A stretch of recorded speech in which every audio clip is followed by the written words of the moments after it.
Good morning. আমি সৈকত, আর আমার সাথে রয়েছে সাগ্নিক, আমার ছেলে। আজকে আমরা যাচ্ছি আমাদের শিলিগুড়ি শহর ছেড়ে একটু ওপরে অহলদারা। নামটা হয়তো শুনেছেন। অহলদারা আমরা যাব। অহলদারাতে গিয়ে কিছুক্ষণ সময় কাটিয়ে আসব। সময়ের অভাবে আমরা রাত্রিটা থাকতে ওখানে পারবো না। তো দেখা যাক এখান থেকে কতক্ষণ পরে কিভাবে যাই সেগুলো আমরা গাড়িতে বলতে বলতে যাব। এখন আমরা বেরিয়ে পড়ছি। সঙ্গে রয়েছে স্নিগ্ধা, রেডি। সো আর সঙ্গে রয়েছে আমার পরিচিত মনীষ। মনীষকে ভেতর থেকে আমি দেখাতে পারছি না, আমি এই সাইড থেকে নিয়ে গিয়ে মনীষকে দেখাচ্ছি। তো মনীষ আজকে আমাদের নিয়ে যাবে অহলদারাতে। আমরা শুরু করছি আজকে 25শে মে সকাল 6:15। হ্যাঁ, যদি কোথাও বেরোতে হয় তাহলে সকাল সকাল বেরোন, সারাদিনটা আপনার জন্য থাকবে। আজ দিনটা মেঘলা বলবো, হ্যাঁ, সামান্য বৃষ্টি হয়ে গেল সকালের দিকে। আস্তে আস্তে আকাশ ক্লিয়ার হচ্ছে। আমরা শিলিগুড়ি ছেড়ে বেরিয়ে আসছি। শিলিগুড়ি চেকপোস্টের দিক থেকে আমরা চলে যাব সেবক। হ্যাঁ, সেবক মানে যেখানে সেই বিখ্যাত কালী মন্দির, সেবকের কালী মন্দির, সেটা ক্রস করে আমরা কালীঝোড়া হয়ে লাটপাঞ্চার হয়ে পৌঁছবো Ahaldara. Distance less than 50 kilometre, Google বলছে 47 কিলোমিটার। আমরা বেঙ্গল সাফারির পাশ দিয়ে যাচ্ছি। বেঙ্গল সাফারি এখন অনেকেরই কাছে খুব পরিচিত না, সত্যি ভালো সাফারি। এই হচ্ছে বেঙ্গল সাফারির গেট। বাচ্চাদের নিয়ে একটা বেলা এখানে খুব সুন্দরভাবে কাটানো যায়। আর বেঙ্গল সাফারির পাশের রাস্তা দারুণ। এটা সেবক রোড। এই রোডের দুপাশে জঙ্গল, পুরো সবুজ। মাঝে সাঝে কিন্তু হাতির সম্মুখীন হতে হয়। যতবারই এখান দিয়ে গেছি একটা ব্যাপারে অ্যাসিওর করা যায় যে আপনাকে ফোনে কেউ ডিস্টার্ব করবে না। আপনি দুপাশের জঙ্গল সুন্দরভাবে উপলব্ধি করতে পারবেন, কারণ কোনো কোম্পানির টাওয়ারের সার্ভিস, সেলুলার টাওয়ারের সার্ভিস এখানে নেই। মনীষ জানাচ্ছে যে এখন হাতি খুব বেশি আছে। तुम लास्ट कब देखे थे मनीष? परसों? बाप रे, परसों हाथी था इधर? 2 अच्छा, तो रुक गया क्या? गाड़ी रोक दिया। हाँ, और थोड़ा सा निकल गया। আচ্ছা। একটু দাঁড়িয়ে পড়লাম চাসাম রেস্টুরেন্ট, সেবক বাজারে এসে পৌঁছেছি। সঙ্গে বিভিন্ন রকমের গাছ সাজিয়ে রেখেছে ওরা সামনে, ফুলের গাছ। এগুলোর কি নাম? Peace lily. আচ্ছা, আমি দেখাচ্ছি। এই পিচ লিলি এখানে রয়েছে। আসলে আমরা একটু চা খেতে ভালোবাসি। চা ছাড়া জার্নি পসিবল না, এই জন্য মধ্যখানে একটু দাঁড়িয়ে যাওয়া। মুখে হাসি। চিনি ছাড়াই চা খাই, কিন্তু এখন পাহাড়ে আমার ইচ্ছা করছে একটু চিনি দিয়ে খেতে। তাই চিনি দিয়েই খাবি? আগে একবার টেস্ট করে দেখে নে যে শুধু চাটা কেমন টেস্ট, তারপর না হয় চিনিটা অ্যাড করিস। সো চাটা খেয়ে নি। খুব সুন্দর সাজানো গোছানো, কিন্তু ভালো লাগছে, পরিবেশটা ভালো লাগছে।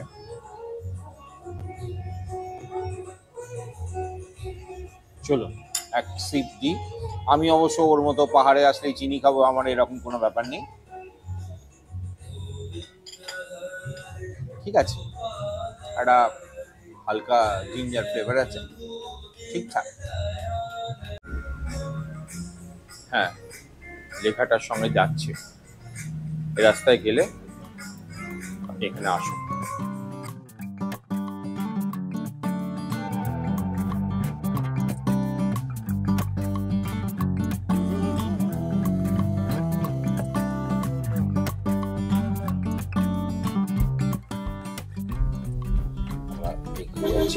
সেবকেশ্বরী কালী মন্দির হয়ে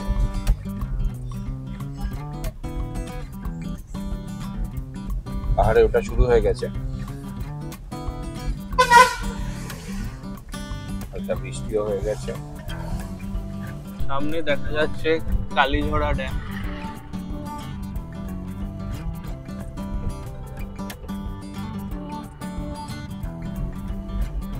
এখানে এই যে ব্রিজটা দেখছেন, এটা রেলওয়ের কাজ হচ্ছে সেবক থেকে রংপুর যাওয়ার জন্য। টানেল কেটে কেটে তৈরি হয়েছে, বিশাল বিশাল লম্বা টাওয়ার এই দেখা যাচ্ছে।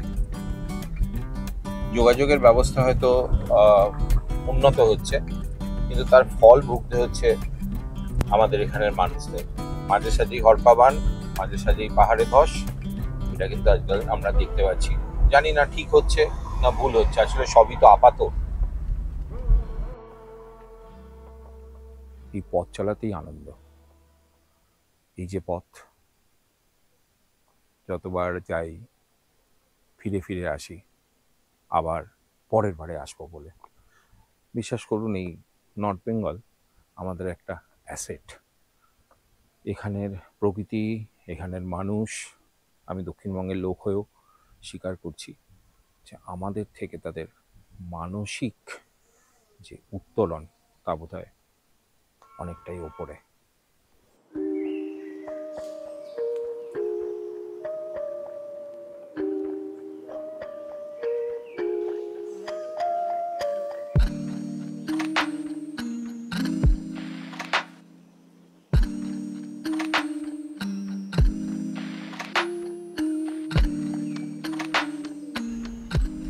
আমরা দেখতে পাচ্ছি বোর্ড, এই রাস্তা আমরা ধরলাম বাঁদিকের কালীঝোড়া লাটপাঞ্চার হয়ে। লাটপাঞ্চার কিন্তু পাখি প্রেমীদের স্বর্গ। কত ধরনের যে পাখি আছে সে বলে বোঝানো আমার পক্ষে সম্ভব নয়। এই রাস্তা ছাড়া আমরা যে বাঁদিকে ঘুরে গেলাম, আর একটা রাস্তা ছিল ডান দিক দিয়ে, ওটা যাবে কোথা দিয়ে মনীষ?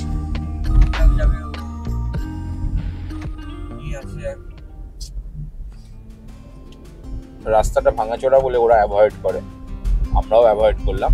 আমরা ওই লাটপাঞ্চার হয়ে বেরিয়ে গেলাম। লাটপাঞ্চারের দিকে যাচ্ছি, জঙ্গলের মধ্যে দিয়ে রাস্তা। রামবি হয়ে যায়। হ্যাঁ, ওর মনে পড়েছে ওটা রামবি হয়ে যাবে।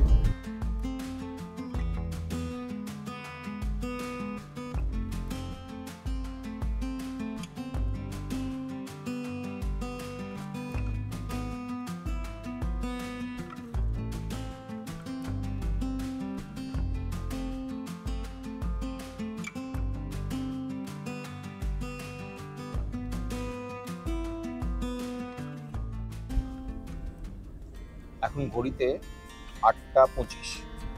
আমরা থেমে থেমে আসছি, রেস্ট নিচ্ছি, প্রকৃতিকে উপভোগ করছি, পাখির ডাক শুনছি, আর এগিয়ে যাচ্ছি লাটপাঞ্চারের দিকে।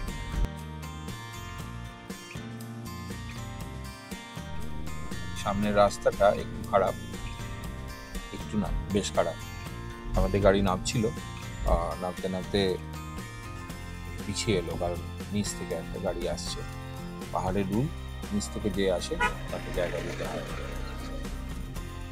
দেখাচ্ছি রাস্তাটা, রাস্তাটা যথেষ্ট ভাঙাচোরা, তবে এই পুরো রাস্তাটার মধ্যে শুনলাম যে এইটুকু জায়গায় খুব বেশি ভাঙাচোরা।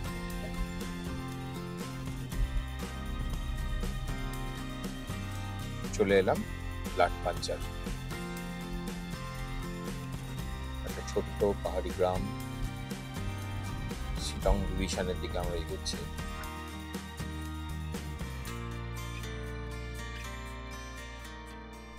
আমরা লাটপাঞ্চারের থেকে কিছুটা এগিয়ে এসে এই সেলফু হিলসের ওপরে অহলদারার দিকে এগিয়ে যাচ্ছি। এখন অল্টিটিউড দেখাচ্ছে 4500 ফিট।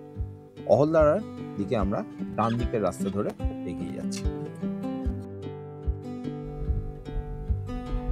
বাঁধানো সুন্দর রাস্তা ধরে আমরা এগিয়ে যাচ্ছি।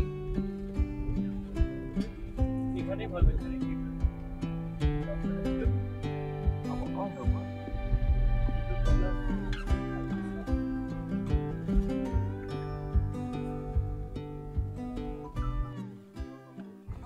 আমরা এসে পৌঁছেছি অহলদারা। ঘড়িতে টাইম এই মুহূর্তে ঠিক 9টা। যদিও গুগল আমাদের বলেছিল শিলিগুড়ি জাংশন থেকে 2 ঘন্টা 5-10 মিনিটে পৌঁছবো, কিন্তু আমরা মধ্যিখানে বেশ কিছু জায়গায় দাঁড়িয়েছি, দাঁড়িয়ে ঘুরতে ঘুরতে এই জায়গায় এসে পৌঁছেছি। এটা পার্কিং। এই পার্কিং থেকে আমরা এগিয়ে যাব সাইট সিন করতে অহলদারা ভিউ পয়েন্টে।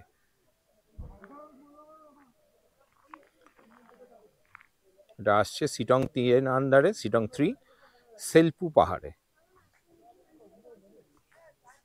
এই চারদিকে হচ্ছে সিংকোনা প্ল্যান্টেশন। সিংকোনা আপনারা সবাই জানেন কি কাজে ব্যবহৃত হয়।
অহলদারার এখন বাজলো প্রায় ঘড়িতে 10টা, কিন্তু এখনো এখানে পাখির ডাক শোনা যাচ্ছে।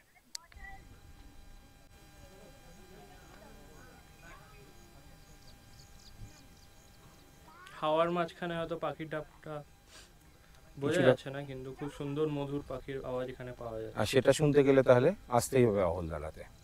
অহলদারা শিলিগুড়ি থেকে খুব কাছে। এসে আপনি থাকতে পারেন, এসে আপনি ঘুরে যেতে পারেন, আপনার ইচ্ছা যেরকম আপনি সেরকম করতে পারেন। আমরা 4-5টা ঘুরে নিয়ে একটু ব্রেকফাস্ট করে নিই, অনেক দেরি হয়ে গেছে, খিদে পেয়েছে। গরম গরম ম্যাগি রয়েছে, দেখি কেমন বানিয়েছে। বাড়ির মতো জল জলে নয় ব্যাপারটা, হেভি করেছে। তাই? বাড়িতেও তৈরি করা হয়, কিন্তু পাহাড়ে যেন মনে হয় বেশি টেস্টি। ও ঠিক আছে, ঠিক আছে, খুব ভালো কিছু নয়, मोटामोटी। भैया इधर जो आप बना रहा है खाना, जी, सामान कहाँ से लेके आता है? ये सब सिलीगुड़ी से आता है। सिलीगुड़ी से आता है। तो आपको जो मैगी खिलाया उसका कितना भाव है? 60 रुपीज। 60 अंडा रुपीज। दे के प्लेन 40। अंडा देके प्लेन 40। अच्छा, वेज डाल के 50। 50। अच्छा, और ये जो मोमो, ये चिकन मोमो 70। चिकन मोमो 70। और चाय? चाय 10 रुपये करके। चाय 10 रुपया करके। मैगी तो टेस्टी था, जी। अच्छा था। अभी चिकन मोमो थोड़ा टेस्ट कर लेंगे, जी। देखते हैं कैसे लगता है। जी, जी। आपका नाम? मेरा निशल बोलता हूँ। बाप रे, बहुत बड़ा नाम है आपका। जी, जी, ठीक है, जी। Okay, thank you. वेलकम। আমরা অহলদারা ছেড়ে বেরিয়ে যাচ্ছি। বেশ কিছুটা সময় অহলদারা এসে কাটালাম। এখন ঘড়িতে বাজছে 10টা 50।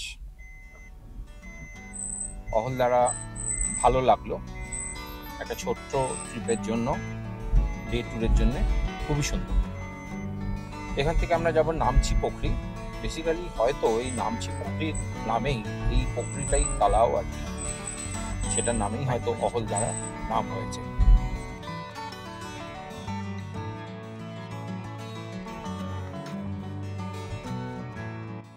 এখানে হ্যাঁ একটা কথা মেনশন করে দিই, যে এখানে একটা পার্কিং লাগে। ঢোকবার সময় জঙ্গলে আসার জন্য একটা পার্কিং, মানে এন্ট্রি ফি 50 টাকা, আর পার্কিং গাড়ি পার্ক করার জন্য 50 টাকা। কিছুদিন আগেও 20 ছিল, এখন জিনিসটা 50-এ দাঁড়িয়ে গেছে। আমি নামটা একটু ভুল বলছিলাম, নামছি নয়, নামথিং পোখরি। আমরা এসে পৌঁছেছি। পোখরি মানে পুকুর। আমরা এগোচ্ছি। এখানে একজন হনুমানজির মন্দির বা স্ট্যাচু, মাথায় আচ্ছাদন নেই, মন্দির বলবো না। এই হচ্ছে নামচিন পোখরি। এই প্রথম এসে আমরা পাইন দেখতে পেলাম। পাইনের একটা অদ্ভুত ক্যারেক্টারিস্টিক্স আছে, মোটামুটিভাবে 5,000-এর কাছাকাছি জায়গাতে পাইন দেখা যায়। এই পাইন গাছ, জল নেই কিন্তু চারদিকে পাইন গাছ দেখে বুঝতে পারছি যে যে সময় এখানে জলে ভরে যাবে জায়গাটা সুন্দর লাগবে। একদম খুব কাছে, 1 কিলোমিটারও হবে না অহলদালা থেকে। একটু হেঁটে ঘুরে নেওয়া জায়গাটা।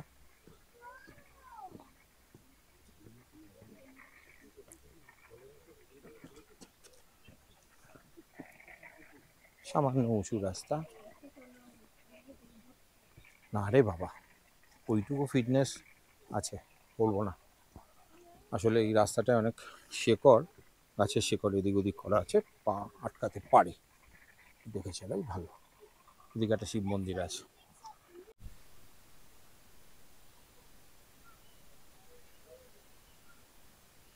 অর্কিড ফুল পাইনের ডালে।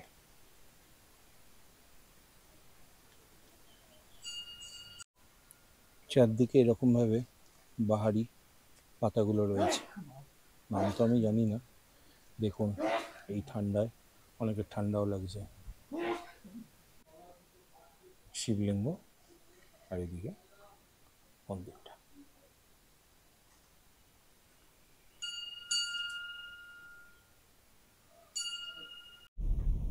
আমরা এখন যাচ্ছি মাহালদিরাম। অনেকে জায়গাটাকে সালামান্ডার জাঙ্গল ক্যাম্পও বলে। মাহালদিরামে এর আগে থেকে এসছি, তো এই পথে আমরা যে পথে এলাম আর কি, সেই পথ দিয়ে ফিরবো না। আমরা চাইছি যে একটু নতুন পথে যেতে, মাহালদিরাম হয়ে কার্শিয়াং হয়ে শিলিগুড়ি ফেরার প্ল্যান আছে।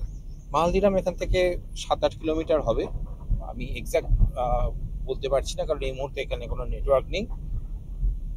মাহালদিরাম জায়গাটা খুব সুন্দর টি গার্ডেনের জন্য। চলুন যাই মাহালদিরামের কথা।